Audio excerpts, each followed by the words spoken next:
Ao conectar-se conosco, saiba que nos alegramos muito pela sua companhia e juntos podemos ouvir a palavra de Deus por meio da mensagem.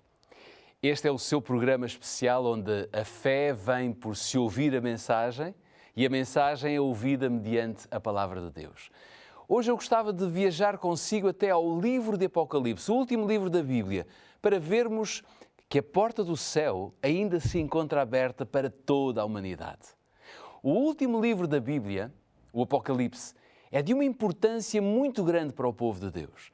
Não apenas para nós, hoje, mas foi um livro extremamente importante para todas as épocas da história cristã. Se abrirmos em Apocalipse capítulo 4, versículo 1, eu gostava que você aí em casa, onde estiver a ouvir-nos e a ver-nos, possa abrir a sua Bíblia no livro de Apocalipse. Grandemente nós iremos usar este livro neste momento. Apocalipse capítulo 4, versículo 1 diz que depois destas coisas olhei e diante de mim estava uma porta aberta no céu. A voz que eu tinha ouvido no princípio, falando comigo como trombeta, disse: sobe aqui e mostrar-te-ei as coisas que depois destas devem acontecer. Para o apóstolo João, foi ele que escreveu o livro do Apocalipse, aquela voz era uma voz familiar. Se nós formos a Apocalipse capítulo 1, lermos o versículo 10, nós percebemos porque é que esta voz lhe era familiar. Diz Apocalipse capítulo 1, versículo 10, eu fui arrebatado no Espírito no dia do Senhor e ouvi por detrás de mim uma grande voz como de trombeta.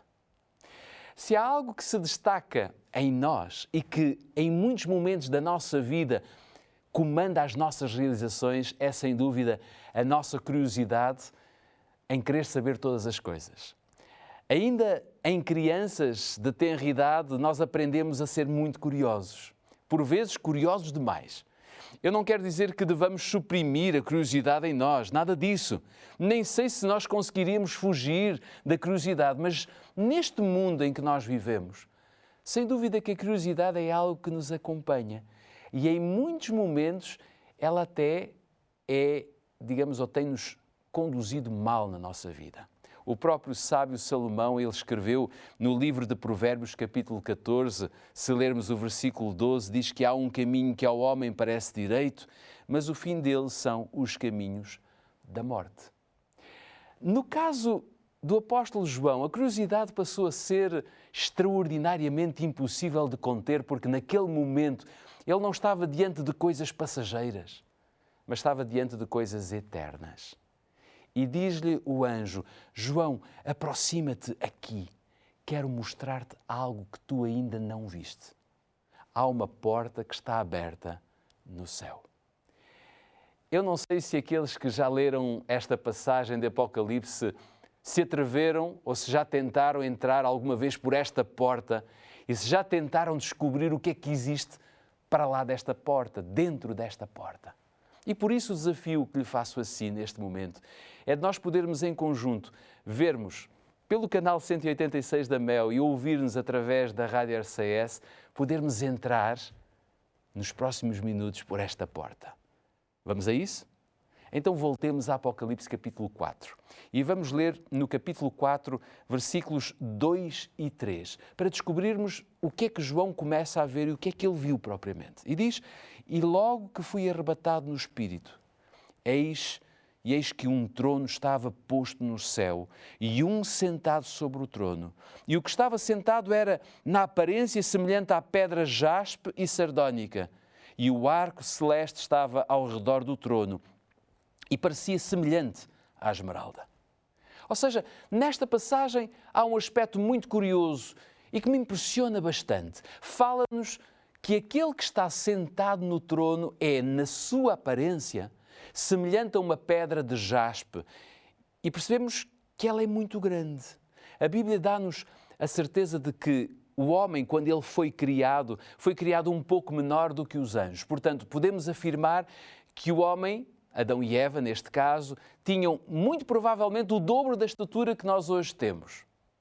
Aliás, no livro O Grande Conflito, escrito por Ellen White, a quando da ressurreição dos justos, ela diz que todos sairão do tumulto com a mesma estatura que tinham quando ali entraram.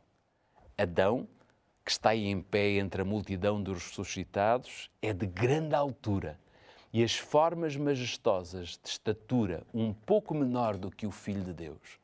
Ele apresenta assinalado contraste com o povo das gerações posteriores. Sob este único ponto de vista, revela-se a grande degeneração da raça humana. Quer isto dizer que, muito provavelmente, Adão, quando foi criado a partir do barro pelas mãos de Jesus, tinha 3 ou 4 metros de altura. Ora, se Adão foi feito com uma estatura um pouco menor que o Filho de Deus, significa que aquele que estava ou que está sentado no trono, em que a sua aparência é semelhante à pedra de jaspe, tem pelo menos mais de 4 metros de altura. Já se imaginou poder estar diante de um diamante com mais de 4 metros de altura, onde o brilho, a luz, a grandiosidade sobressai sobre todas as coisas neste mundo? Mas a Bíblia diz que, para além de se parecer com a pedra de jaspe, a pedra era também sardónica. Significa que esta pedra tinha a cor avermelhada. Esta foi a forma de João descrever o esplendor da glória de Deus.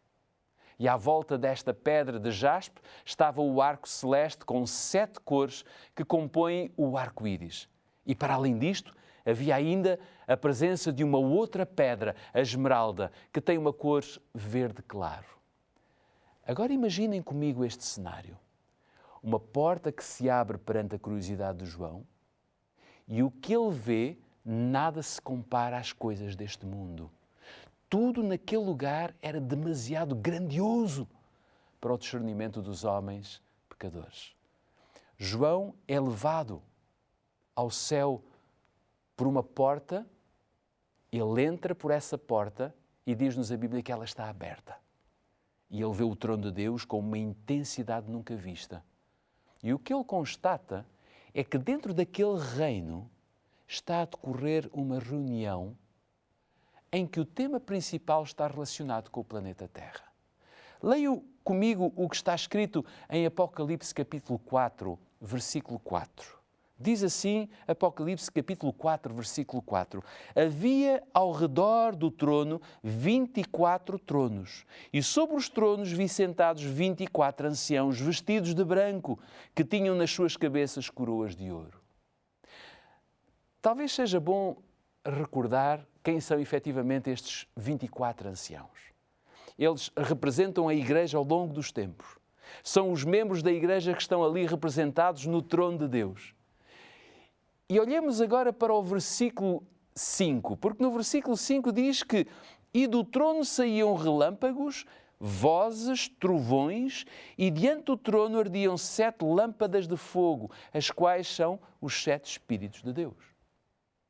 O que significa que nesta descrição nós podemos sentir que a presença do Espírito de Deus acompanha os trabalhos da referida reunião juntamente com o Pai.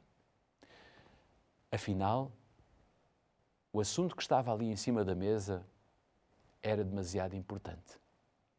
E, obviamente, João, esquecendo-se de todas as coisas da terra, focou a sua atenção exclusivamente nos céus.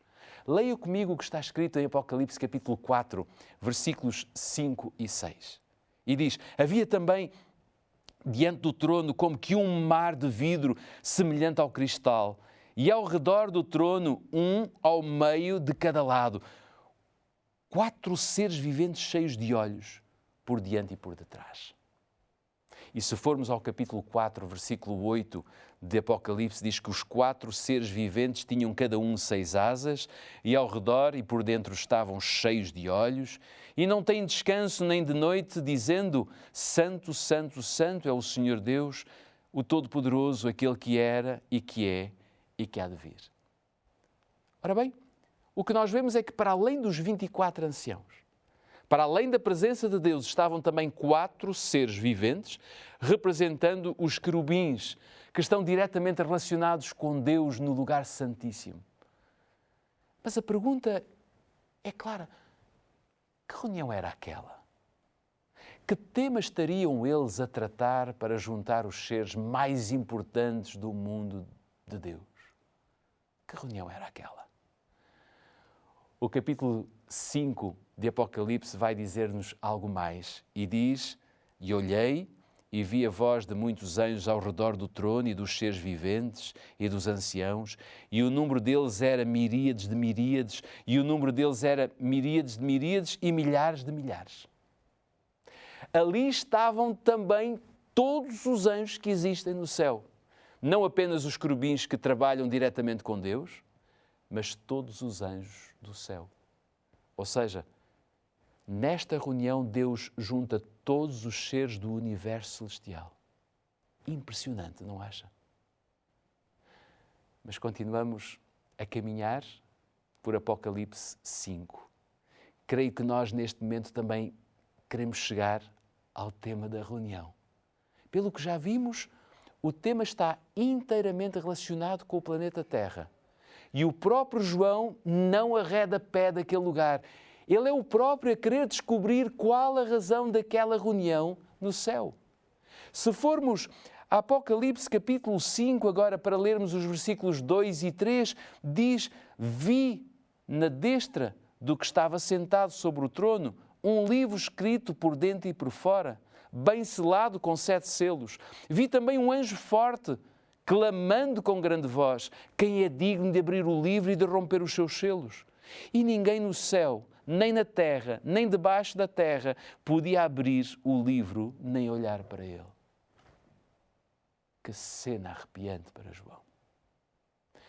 O quadro era tão belo, era belo demais e ao mesmo tempo extremamente solene para este pobre homem, para este pobre apóstolo, o apóstolo João. Vejam o que acontece com o velho João quando ele ouve o anjo forte que anuncia que ninguém no céu, nem na terra, nem debaixo da terra poderia abrir o livro ou mesmo olhar para esse mesmo livro. Diz no capítulo 5, versículo 4, que "e eu chorava muito", diz o versículo 4, "e eu chorava muito, porque não fora achado ninguém digno de abrir o livro, nem de olhar para ele."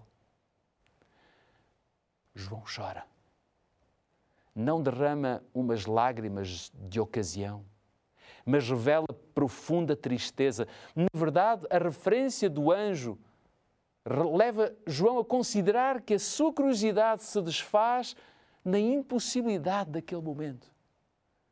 Mas, ao mesmo tempo, ele ouviu que ninguém havia para abrir o livro. Essa mesma voz que João ouve dentro dos anciãos é uma voz que o vem consolar a ele próprio. Vem procurar acalmar o seu descontrole emocional. E o anjo vai dizer-lhe no capítulo 5, versículo 5, e vai-lhe dizer: "João, não chores. Há um que consegue. Há alguém com quem partilhaste a tua parte da tua vida. Alguém que quando eras jovem te chamou e te convidou a ires com ele. Eis aqui o leão da tribo de Judá, a raiz de Davi, venceu para abrir o livro e romper os 7 selos." A reunião estava agora completa. Estavam lá todos. No trono estava o grande amigo de João, aquele que o apelidou de discípulo amado, aquele que no caminho para o Gólgota ordenou que ele tomasse conta de Maria, mãe de Jesus. Lá estavam todos naquela reunião, onde um livro foi aberto e dentro estava uma agenda de trabalhos. E se formos a Apocalipse capítulo 5 para lermos o versículo 8, diz que logo que tomou o livro, os 4 seres viventes e os 24 anciãos prostraram-se diante do Cordeiro, tendo cada um deles uma harpa e taças de ouro cheias de incenso, que são as orações dos santos. Consegue perceber agora qual era o ponto de agenda daquela reunião? Consegue perceber o que é que João descobre quando entra pelaquela porta? Na sala do trono de Deus, o assunto mais importante, que é levado ao Pai e que só Jesus tem poder para abrir, mas que reúne todos os seres celestiais para ajudarem a humanidade, são as orações dos filhos de Deus. Não há mais nenhum assunto como ponto de agenda no céu. Na sala do trono de Deus, as orações dos santos são colocadas em taças de ouro e são motivo para que Deus convoque todos para uma reunião de trabalho. E quando vamos a Apocalipse, capítulo 8, versículos 3 e 4, Apocalipse 8, 3 e 4 diz que veio outro anjo, pôs-se junto ao altar, tendo um incensário de ouro, foi-lhe dado muito incenso para que o oferecesse com as orações de todos os santos sobre o altar de ouro que está diante do trono. Nesta sala, prezados amigos, há um altar de ouro. Um altar que está reservado para recolher todas as orações dos justos, para que seja derramado em grande medida o incenso.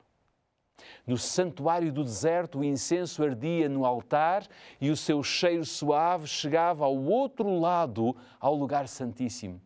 Tiago diz-nos que a oração de um justo pode muito em seus efeitos. Sabe porquê? Porque as orações dos justos não ficam perdidas no céu. Não ficam escondidas nas gavetas dos anjos escrivães. Elas são colocadas no trono de Deus, no altar de ouro, para que Deus atenda a todos os que estão cansados e aflitos. As orações dos justos são o objeto central da reunião que acontece permanentemente no céu, porque diz-nos que os anjos estão ali de dia e de noite, atentos. Se nós formos a Apocalipse, capítulo 5, versículo 9, nós podemos ler estas palavras. Os anjos cantavam um cântico novo, dizendo: digno és de tomar o livro e de abrir os seus selos, porque foste morto e com o teu sangue compraste para Deus homens de toda a tribo, língua e povo e nação. Prezado ouvinte, que alegria nós podermos relembrar o que João viu em toda a sua grandeza. João pôde relembrar o dia em que Cristo morreu, pagando com o seu sangue o preço do nosso resgate. João entendeu que naquele momento todo o sacrifício de Jesus na cruz tem poder para produzir a maravilhosa oportunidade de nós sermos transformados e de um dia voltarmos a reencontrar aqueles que já partiram. E sabem, sobre os que descansam no Senhor, aqueles que aguardam a ressurreição eterna, nós podemos dizer que todos surgirão com elegância e vigor da eterna mocidade. É assim que nós vamos ressuscitar. O pecado desfigurou e quase obliterou a imagem divina. Mas há uma coisa extraordinária que acontece. Deus é capaz de restaurar, por meio da sua morte, aquilo que se havia perdido. E por isso, Jesus mudará o nosso corpo vil. Num abrir e fechar de olhos, Ele irá modelar-nos conforme o seu corpo glorioso.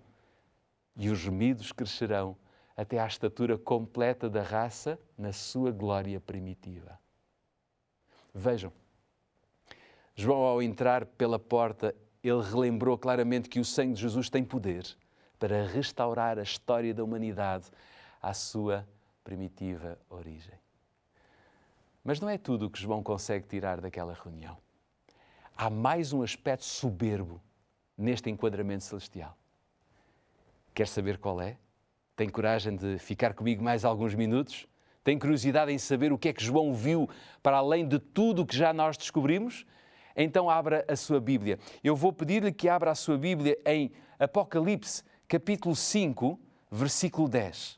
Apocalipse, capítulo 5, versículo 10, vai nos dizer o que é que João viu mais. Diz, quase no final do versículo, diz: para o nosso Deus os fizeste reino e sacerdotes, e eles reinarão sobre a terra. É assim que termina o versículo 10 do capítulo 5. Ou seja, João percebe que o termo sacerdotes é muito especial e familiar para Deus. Sacerdote tem como sinónimo pontífice. E pontífice significa construtor de pontes. O que João consegue compreender lá na ilha de Patmos é que existe uma ponte que liga a terra ao céu.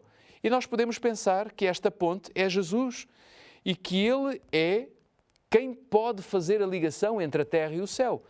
Está correto? Sim, Jesus é a ponte que liga a terra ao céu. Mas nesta passagem, não fala propriamente de um sumo sacerdote que liga a terra ao céu, mas fala de sacerdotes que têm a função de ligar a terra ao céu. João compreende que estes sacerdotes somos nós, que fomos comprados por Cristo para sermos também pontífices, para sermos com Jesus construtores de pontes que possam ligar a terra ao céu. Quando nós oramos pelos outros, quando os outros são o objeto principal das nossas orações, nós estamos a ser pontes que ligam a terra ao céu. Para Deus, só temos uma atividade a cumprir enquanto Jesus não voltar. Sermos construtores de pontes que ligam a terra ao céu. E se o assunto mais importante no céu, na sala do trono de Deus, são as orações de pessoas que foram compradas pelo sangue precioso de Jesus, então o que nós mais necessitamos é de orar. Não apenas por nós, mas sobretudo por outros. Pela infinita graça de Jesus, esta porta ainda está aberta. Qualquer um de nós poderá entrar por ela, entregar a Jesus a sua vida e ao mesmo tempo a vida de outros, sabendo que já não falta muito tempo para que Jesus feche efetivamente esta porta no céu, para abrir outra. À semelhança do que aconteceu com a Arca de Noé, a porta do trono da graça também se irá fechar, porque Deus, o Pai, enviará o seu Filho à terra para salvar a humanidade. Porque Ele deseja abrir a porta dos novos céus e da nova terra, da nova Jerusalém. Enquanto Jesus não voltar, o convite está feito.